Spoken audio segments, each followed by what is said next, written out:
વિરામ બાદ અને સમાચાર રાજ્યભરમાં મોહરમના પર્વની તૈયારીઓને આખરી ઓપ આપવામાં આવી રહ્યું છે ત્યારે જામનગર શહેરમાં ચાંદીના તાજિયા અને અમી ધૂળ ધોયાના તાજિયા ખૂબ જ પ્રસિદ્ધ છે। શહેરના અલગ અલગ વિસ્તારમાં કલાત્મક તાજિયા બનાવવાની કામગીરી જોરશોરથી ચાલી રહી છે। યુવાનો છેલ્લા 1.5 માસથી તાજિયા બનાવવાની તૈયારી કરી રહ્યા છે।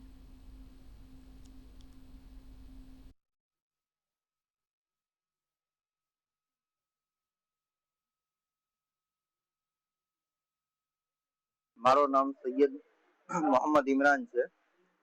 આ તાજીઓ અમને વિભા ગામે એની મન્નત પૂર્ણ થતા ભેટ આપેલો છે।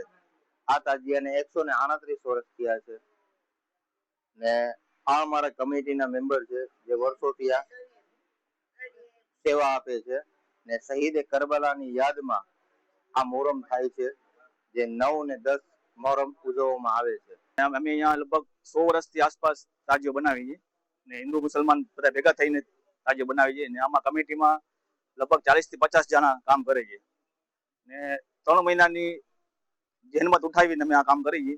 3 મહિના લગભગ મહેનત થી આ બધા છોકરા કામ કરે છે કમિટી વાળા ને અમારા રોહિતભાઈ છે 30મી પેઢીથી આ તાજીયામાં કામ કરે છે।